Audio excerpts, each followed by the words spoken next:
Breast surgery ചെയ്യാന്നുള്ള രീതിയിലാണ് പറയുന്നത്. ശരിക്കും ചെയ്തിട്ടില്ലല്ലേ? അവിടെ ചെയ്തിട്ടില്ല. എന്താന്ന് വെച്ചാല് ബിക്കോസ് ഞാനിപ്പോ PROയിലും വിളിച്ചിട്ടുണ്ടായിരുന്നു, ഡോക്ടറെയും കൺസൾട്ട് ചെയ്യുന്ന ഡോക്ടേഴ്സിന്റെ ഭർത്താവിനെയും വിളിച്ചിട്ടുണ്ടായിരുന്നു. രണ്ടുപേരോട് ഞാൻ സംസാരിച്ചു. അവര് പറയുന്നത് ജാസി ഇവിടെ വേറെ ഒരു അസുഖമായിട്ട് വന്നതാണ്, അസുഖം ഇവിടെ പറയാൻ പറ്റില്ല, അത് പുറത്തേക്ക് പറഞ്ഞ് ശരിയല്ല, ഒരു രോഗിയുടെ അസുഖം വേറൊരാളിലേക്ക് ഷെയറബിൾ ചെയ്യാൻ പറ്റില്ല. പക്ഷെ ബോത്ത് സർജറി അവിടെ ഉണ്ട്. നമ്മുടെ കേരളത്തിൽ ഒരു സർജറി ഒരുപക്ഷെ ഇത്രയും അധികം ചർച്ച ചെയ്ത് കാണത്തില്ല. നമ്മുടെ ജാസിയെ പറ്റിയിട്ടാണ് പറഞ്ഞു വരുന്നത്. ജാസിയുടെ വിഷയമായിട്ട് ബന്ധപ്പെട്ട് ഞാൻ 3-4 വീഡിയോസ് കണ്ടിന്യൂസ്ലി ചെയ്തിട്ടുണ്ടായിരുന്നു. ഇന്നലെയും ഞാനൊരു വീഡിയോ ചെയ്തിട്ടുണ്ടായിരുന്നു. അതായത് ജാസി പബ്ലിക്കിന്റെ മുന്നിൽ വന്നിരുന്നിട്ട് പച്ചക്കള്ളം പറയുവാണ്. ജാസി നടത്തിയത് ഡൗൺ സർജറിയാണ്, ഒരു പൂർണ്ണമായ സ്ത്രീയായി, അതിനുശേഷം പിന്നെ ബ്രസ്റ്റ് സർജറിയാണ് നടത്തിയതെന്നും പറഞ്ഞിട്ട് വരുന്നു. ജാസി തന്നെ ഇപ്പോഴും എവിടെയും ഉറച്ചു നിൽക്കുന്നില്ല എന്താണ് പുള്ളിക്കാരൻ ചെയ്തതെന്ന്. എന്തായാലും ഈ ഒരു വിഷയമായിട്ട് ബന്ധപ്പെട്ട് ഒരുപാട് ആൾക്കാർ ഇത് റിയാക്ട് ചെയ്തിട്ടുണ്ടായിരുന്നു. പിന്നെ ജാസി സർജറി ചെയ്തു എന്ന് പറയുന്ന ആ ഹോസ്പിറ്റൽ വരെ വിളിച്ച് ആൾക്കാർ അന്വേഷിച്ചിട്ടുണ്ടായിരുന്നു. ബൈജു ബ്ലോഗ്സ് എന്ന് പറയുന്ന ആ ഒരു ചേട്ടൻ്റെ ഫോണിൽ ഇന്നലെ ഞാൻ വിളിച്ചിട്ട് വളരെ ക്ലിയർ ആയിട്ട് കുറേ കാര്യങ്ങൾ നിങ്ങളെ ഞാൻ കേൾപ്പിച്ചു തന്നിട്ടുണ്ടായിരുന്നു. എന്തായാലും ഈ ഒരു വിഷയത്തിൽ ഞാനിങ്ങനെ കണ്ടിന്യൂസ്ലി വീഡിയോ ചെയ്യുന്നത് കണ്ടിട്ട് എന്നെ ഒരു ട്രാൻസ് വുമൺ ആയിട്ടുള്ള നിരഞ്ജന എന്ന പേരുള്ള ഒരു വ്യക്തി കോൺടാക്ട് ചെയ്തിട്ടുണ്ടായിരുന്നു. പുള്ളിക്കാരത്തി കംപ്ലീറ്റ്ലി ഒരു സ്ത്രീ ആയ ഒരു വ്യക്തിയാണ്. ഇത് കണക്ക് സർജറിയും കാര്യങ്ങളും എല്ലാം ചെയ്തിട്ടുണ്ട്.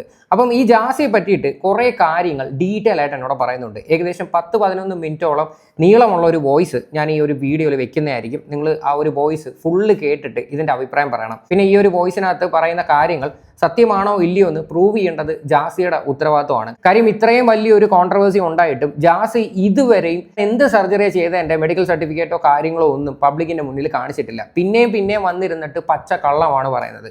എന്തായാലും നിങ്ങൾ ആദ്യം ആ ഒരു വോയിസ് ഒന്ന് കേൾക്ക്. ബ്രസ്റ്റ് സർജറി ചെയ്യാന്നുള്ള രീതിയിലാണ് പറയുന്നത്. ശരിക്കും ചെയ്തിട്ടില്ലല്ലേ? അവിടെ ചെയ്തിട്ടില്ല. എന്താന്ന് വെച്ചാല് ബിക്കോസ് ഞാനിപ്പോ PROയിലും വിളിച്ചിട്ടുണ്ടായിരുന്നു, ഡോക്ടറെയും കൺസൾട്ട് ചെയ്യുന്ന ഡോക്ടേഴ്സിന്റെ ഭർത്താവിനെയും വിളിച്ചിട്ടുണ്ടായിരുന്നു. രണ്ടുപേരോട് ഞാൻ സംസാരിച്ചു. അവര് പറയുന്നത് ജാസി ഇവിടെ വേറെ ഒരു അസുഖമായിട്ട് വന്നതാണ്, അസുഖം ഇവിടെ പറയാൻ പറ്റില്ല, അത് പുറത്തേക്ക് പറഞ്ഞ് ശരിയല്ല, ഒരു രോഗിയുടെ അസുഖം വേറൊരാളിലേക്ക് ഷെയറബിൾ ചെയ്യാൻ പറ്റില്ല. പക്ഷെ ബോത്ത് സർജറി അവിടെ ഉണ്ട്, ബ്രസ്റ്റിന്റെ സർജറിയും ഉണ്ട്. അത് തെറ്റായ വാർത്ത കൊടുത്തതിന് ഞാൻ അവരുടെ അടുത്ത് ഞാൻ പണിഷ്മെന്റും കൊടുത്തിട്ടുണ്ട്. അതായത് PROയിൽ വിളിച്ചിട്ട് ഞാൻ ഇൻഫർമേഷൻ പാസ് ചെയ്തിട്ട് മറ്റേ ഹോസ്പിറ്റൽ മാനേജ്മെന്റിനെ കംപ്ലൈന്റ് ഇഷ്യൂ ചെയ്യുമെന്ന് പറഞ്ഞിട്ടുമുണ്ട്. കാരണം വർഷങ്ങളായിട്ട് ഹോസ്പിറ്റലിൽ റെനയിൽ കാണിച്ചുകൊണ്ടിരിക്കുന്ന ആൾക്കാർ, ഇഷ്ടംപോലെ ആൾക്കാരുണ്ട്. ഒരാള് തെറ്റായ വാർത്ത കൊടുക്കരുതെന്ന് പറയുക. അവിടെ എന്തായാലും സർജറീസ് ഉള്ളതാണ്, അവരെന്തിനാണ് മറച്ചു വെക്കുന്നതെന്ന് എനിക്കറിയില്ല. ജാസി എന്തായാലും അവിടെ സർജറി ചെയ്തിട്ടില്ല. ഉറപ്പാണോ? ഓക്കെ, ഉറപ്പാണ്. ജാസി അവിടെ ഒരിക്കലും സർജറി ചെയ്തിട്ടില്ല. ഹോസ്പിറ്റലില് PROയിൽ നിന്നും ഒരുപാട് ഒളിക്കുന്നുണ്ട് അദ്ദേഹം. ഞാനിപ്പോ PROയായിട്ട് സംസാരിച്ചായിരുന്നു, അദ്ദേഹം ഒരുപാട് ഒളിക്കുന്നുണ്ട്. അദ്ദേഹം പറയുന്നത് ഞങ്ങളെല്ലാം പറഞ്ഞത് വേറൊരു ലേഡിയാണ് പറഞ്ഞത്. ശരിയാണ്, അദ്ദേഹം വിളിച്ചെന്നത് ശരിയാണ് കേട്ടോ. അദ്ദേഹം വിളിച്ചിരുന്നു, ഹോസ്പിറ്റലിലേക്ക് കോൾ ചെയ്തിരുന്നു. അത് ഞാൻ അവരോട് ചോദിച്ചു, എന്തിനാണ് നിങ്ങള് പിന്നെ സർജറീസ് ഇവിടെ ചെയ്യില്ല എന്ന് പറഞ്ഞു, എന്തിനാന്ന് ചോദിച്ചപ്പോ അവരത് അറിയില്ല, അത് മിസ്റ്റേക്ക് വന്നാന്ന് പറഞ്ഞു.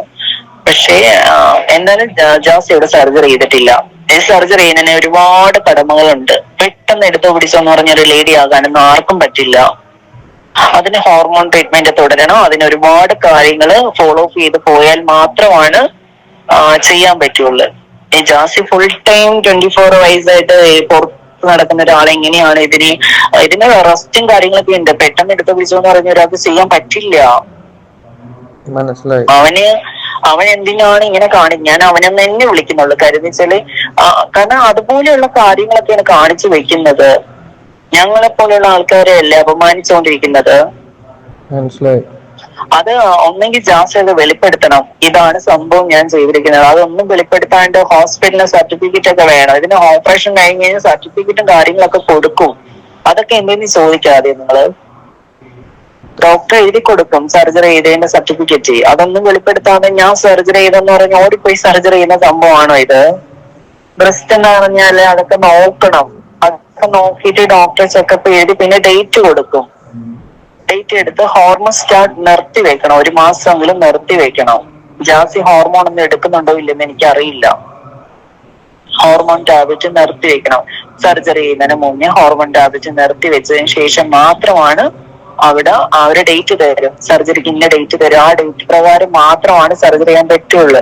അത് ഒരു ദിവസം സർജറി എന്ന് പറഞ്ഞാൽ കുറെ ദിവസമൊന്നും കിടക്കേണ്ട ആവശ്യമില്ല. ജാസി എത്രയോ ദിവസങ്ങൾ കിടന്നു. അതെന്ത് സർജറിയാണ് എനിക്കൊന്നും മനസ്സിലാവുന്നില്ല. ഈ ബ്രസ്റ്റ് സർജറി എന്ന് പറഞ്ഞാൽ അപ്പൊ തന്നെ നമുക്ക് ഡിസ്ചാർജ് ചെയ്ത് പോരുന്ന ഒരു സർജറിയാണ്. ഓക്കെ, സിറ്റി ബെർണാഡ് അവരൊക്കെ ചെയ്തിട്ടുള്ള ആൾക്കാരാണ്. സിറ്റി ബെർണാഡ് ഒക്കെ ചെയ്തിരിക്കുന്നത് കഴിഞ്ഞ അവള് 2-3 മാസത്തിന് മുന്നെയാണ് സർജറി ചെയ്തിരിക്കുന്നത്. അവർക്ക് അപ്പൊ തന്നെ സർജറി ചെയ്ത് പോന്നിട്ടുള്ള ആൾക്കാരാണ്. ഇതൊന്നും അങ്ങനെ കിടക്കേണ്ട ആവശ്യം വരുന്നില്ല. പിന്നെ താഴത്തെ ബോട്ടം സർജറിക്ക് 45 ദിവസമെങ്കിലും നമ്മള് അതിനെ റെസ്റ്റ് എടുത്തേ പറ്റൂ. ജാസ്തി തുള്ളിച്ചാടി കളിക്കുവാണല്ലോ, അതെന്തുവാ, എന്ത് സർജറി അത്? ഈ ബ്രസ്റ്റ് സർജറി നടന്നിട്ടില്ല, ബോട്ടം സർജറി നടന്നിട്ടില്ല, പിന്നെ ബ്രസ്റ്റ് സർജറി നടക്കുമ്പോ ബിക്കോസ് അതിന് കുറെ ഫോർമാലിറ്റീസും കാര്യങ്ങളുണ്ട്, അതിനൊക്കെ റെസ്റ്റ് എടുക്കണം. ഒരു ദിവസം കൊണ്ട് ബ്രസ്റ്റിന്റെ സർജറി കഴിഞ്ഞ് നമുക്ക് നമ്മുടെ വീട്ടിലോട്ട് പോരാം. അത് അധികം പെയിൻഫുൾ ഇല്ലാത്ത സർജറിയാണ്. അത്രയും പെയിൻ ഇല്ലാത്തൊരു സർജറി തന്നെയാണ് അത്. അധികം ഒന്നും അവര് ചെയ്യത്തില്ല, കുറച്ചധികം സിലിക്കോൺ വെച്ച് തയ്ക്കത്തേ ഉള്ളു. ഓക്കെ, ഞങ്ങളൊക്കെ ചെയ്തിരിക്കുന്ന സംഭവമല്ലേ, പെട്ടെന്ന് എടുത്ത പിടിച്ചെന്ന് കഴിഞ്ഞാൽ അതിന് കുറച്ച് റെസ്റ്റ് ഉണ്ട്. 2-3 ദിവസം വരെയൊക്കെ നമുക്ക് അനങ്ങാൻ പാടില്ല. ഇത് എടുത്ത് വന്നു കഴിഞ്ഞപ്പോ തൊട്ട് വീഡിയോ എടുത്തോണ്ടിരിക്കുവാണ്. എന്തോ ഇത് പബ്ലിക്കില് ആൾക്കാരെ കബളിപ്പിക്കുന്ന എന്തിനാണ്? ഇല്ലെങ്കിൽ ചെയ്തിട്ടില്ല എന്ന് തന്നെ പറഞ്ഞാ പോരെ. എടുത്ത പിടിച്ചെന്ന് പറഞ്ഞാൽ ഒരാൾക്ക് പെണ്ണാവാൻ പറ്റുമോ? അതിന് കുറെ ഫോർമാലിറ്റീസ് ഇല്ലേ? സത്യം. ഡോക്ടർമാര് ഹോസ്പിറ്റലിന് മാനേജ്മെന്റിന് ഞാൻ കംപ്ലൈന്റ് കൊടുക്കുമെന്ന് പറഞ്ഞിട്ടുണ്ട്. കാര്യം എന്ന് വെച്ചാല് ബിക്കോസ് അത് അവരുടെ സ്റ്റാഫ് ആരാണോ അവര് എന്തിനാ അങ്ങനെ പറഞ്ഞെന്ന് എനിക്ക് അറിയണം. കാര്യം എന്ന് വെച്ചാൽ ഞങ്ങളെ പോലെയുള്ള ഇങ്ങനെ ആൾക്കാർ ഒരുപാട് ആൾക്കാരുണ്ട് ഇല്ലേ, സർജറി ചെയ്യാനായിട്ട് ഒരുപാട് ആൾക്കാർ ഇനിയും കിടക്കുന്നു താഴെയുള്ളവര്. അവരൊക്കെ അത് മടിക്കത്തില്ലേ? ഈ അനന്യയൊക്കെ അവിടെ നിന്നാ ചെയ്തിരിക്കുന്നത്. അനന്യയുടെ ഇഷ്യൂസ് നിങ്ങൾ കണ്ടതാണല്ലോ. അനന്യ 2 സർജറീസ് ഇവിടുന്നാ ചെയ്തിരിക്കുന്നത്. അനന്യയുടെ ഇഷ്യൂസ് വന്നപ്പോഴാണ് എല്ലാവരും ബാക്കിലേക്ക് വലിയാൻ തുടങ്ങിയത്. പിന്നെ ആരും അങ്ങോട്ട് ഹോസ്പിറ്റലിലേക്ക് പോവാതെ വിനീത് സേമയൊക്കെ അവിടെ നിന്നാ ചെയ്തിരിക്കുന്നത് കേട്ടോ. മിക്ക പബ്ലിക്കിൽ നിറഞ്ഞിരിക്കുന്ന ആൾക്കാരും ഇവിടുന്നാണ് ചെയ്തിരിക്കുന്നത്. പക്ഷേ ബിക്കോസ് അവിടെ ഇങ്ങനത്തെ സർജറി ഇല്ലാന്ന് പറഞ്ഞത് എന്തുകൊണ്ടാന്ന് എനിക്ക് അറിയില്ല. അവിടെ സർജറീസ് ഉള്ളതാണ്, ഞങ്ങളൊക്കെ അവിടെ ചെയ്തിരിക്കണം, ഞങ്ങളുടെ കയ്യിലൊക്കെ സർട്ടിഫിക്കറ്റ് ഉള്ളതാണ്. ഈ സർട്ടിഫിക്കറ്റ് ഉണ്ടെങ്കിൽ മാത്രമാണ് ഒരുപാട് കാര്യങ്ങൾ നമുക്ക് നേടാൻ പറ്റുള്ളൂ. കാര്യം പല സ്ഥലത്ത് ചെന്ന് കഴിഞ്ഞാൽ ഒരുപാട് ആൾക്കാരിൽ നിന്ന് ആക്ഷേപം കേൾക്കാം. അപ്പൊ ഈ സർട്ടിഫിക്കറ്റ് കാണിച്ചു കഴിഞ്ഞാൽ നമ്മൾ സർജറി കഴിഞ്ഞിട്ടുള്ള ഒരാളാണെന്നുള്ള തെളിവിനാണ് നമുക്ക് ഈ സർട്ടിഫിക്കറ്റ് ഡോക്ടർ തരുന്നത്. അത് സുജാ മാം ആണ് തരുന്നത്.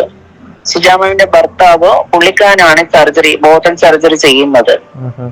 ഓക്കെ, അപ്പൊ എന്തിനാണ് ഇവരിങ്ങനെ ചെയ്യുന്നത് നമുക്കറിയില്ല. ജാസി ഒരിക്കലും സർജറീസ് ചെയ്തിട്ടില്ല. അത് ഞാൻ എഴുതി എവിടെയെങ്കിലും തരാം. ചെയ്തിട്ടില്ല എന്ന് പറഞ്ഞ് ചെയ്തിട്ടില്ല. എടുത്തു പിടിച്ചോന്ന് പറഞ്ഞ ഒരാൾക്ക് പെണ്ണാകാൻ പറ്റത്തില്ല മോനെ, പറഞ്ഞ മനസ്സിലായി. അതിന് കുറെ കടമകളുണ്ട്, റെസ്റ്റ് ഒരുപാടുണ്ട്. സർജറിക്ക് മുന്നേ തന്നെ ഹോർമോൺ 1 മാസം നിർത്തി വെക്കണം, എന്നാൽ മാത്രമേ സർജറി ചെയ്യാൻ പറ്റുള്ളൂ. അതിന് ബോഡി ചെക്കപ്പ് നടത്താനുണ്ട്, ഒരുപാട് കാര്യങ്ങളുണ്ട്. എടുത്തു പിടിച്ചെന്ന് പറഞ്ഞ 1 ദിവസം കൊണ്ട് സർജറി ചെയ്തോ? ചെക്കപ്പ് ഒന്നും നടത്തിയില്ലേ? ഹാർട്ട്, ലിവർ, എല്ലാം ബോഡിയിലുള്ള എല്ലാ കാര്യങ്ങളും അവര് ടെസ്റ്റ് നടത്തിയതിനു ശേഷം മാത്രമേ ഒരു ചാക്ക് സർജറി കൊടുക്കുള്ളൂ. ഈ അനസ്തേഷ്യ കേട്ടല്ലോ. അപ്പം ഇതായിരുന്നു ആ ഒരു വോയിസ്. ഈ വോയിസിനകത്ത് ഒരു കാര്യം വ്യക്തമായിട്ട് പറയുന്നുണ്ട്. ജാസി അവിടെ വേറെ ഏതോ അസുഖത്തിന്റെ ട്രീറ്റ്മെന്റിന്റെ ഭാഗമായിട്ടാണ് വന്നത്, അല്ലാതെ ബ്രസ്റ്റ് സർജറിയും ചെയ്തിട്ടില്ല, ഡൗൺ സർജറിയും ചെയ്തിട്ടില്ല എന്ന്. ഇത് സത്യമാണെങ്കിൽ, അതായത് ഈ വോയിസിൽ പറയണ സത്യമാണെങ്കിൽ ജാസി ഈ ഒരു സംഭവം പ്രൂവ് ചെയ്യണം. ഇല്ലെങ്കിൽ സത്യം പറഞ്ഞാൽ ജാസിയുടെ പേരിൽ കൊണ്ടുവന്ന് കംപ്ലൈന്റ് കൊടുക്കണം. കാര്യം ജനങ്ങളെ വന്നിരുന്ന് ഇങ്ങനെ പച്ചയ്ക്ക് പൊട്ടന്മാരാക്കാൻ വേണ്ടി ശ്രമിക്കരുത്. ശരിക്കും പറഞ്ഞാൽ നിങ്ങൾക്ക് എന്തിൻ്റെ സൂക്കേടാണ് നെഗറ്റീവ് പബ്ലിസിറ്റി ഉണ്ടാക്കിയിട്ട്? നിങ്ങൾക്ക് മേ ബി കുറച്ച് റീച്ച് കിട്ടുമായിരിക്കും. ഈ റീച്ച് എന്ന് പറയണത് നിങ്ങളുടെ ലൈഫ് ലോങ് മുഴുവനും കിട്ടുന്ന ഒരു സാധനമൊന്നും അല്ല. അപ്പം ഈ വോയിസിൽ പറയണത് സത്യമാണോ കള്ളമാണോ എന്ന് നിങ്ങളാണ് പ്രൂവ് ചെയ്യേണ്ടത്. ഇനി ഇവർ പറയുന്നതിനകത്ത് എന്തെങ്കിലും കള്ളത്തരം ഉണ്ടെങ്കിൽ തീർച്ചയായിട്ടും ഞാൻ എൻ്റെ വീഡിയോയ്ക്കകത്ത് ഞാനത് മാറ്റി പറയാൻ തയ്യാറാണ്. വോയിസിൽ സംസാരിക്കുന്ന നിരഞ്ജന ഡയറക്റ്റ് ഹോസ്പിറ്റലിൽ വിളിച്ചിട്ടും പിന്നെ അവിടുത്തെ ഏതോ ഡോക്ടേഴ്സുമായിട്ടൊക്കെ സംസാരിച്ചിട്ടുള്ള എൻ്റെ ക്ലാരിഫിക്കേഷൻ ആണ് പുള്ളിക്കാരത്തി നമ്മുടെ പറഞ്ഞത്. അപ്പോൾ എന്തായാലും ഇതിൻ്റെയൊക്കെ സത്യം എന്താണെന്ന് വെച്ച് കഴിഞ്ഞാൽ പുറത്ത് വരട്ടെ. എന്തായാലും ഈ ഒരു വിഷയമായിട്ട് ബന്ധപ്പെട്ട് നിങ്ങളുടെയൊക്കെ അഭിപ്രായങ്ങൾ എന്താണെന്ന് വെച്ചാൽ നിങ്ങൾ തീർച്ചയായിട്ടും കമൻറ്റ് ചെയ്യുക.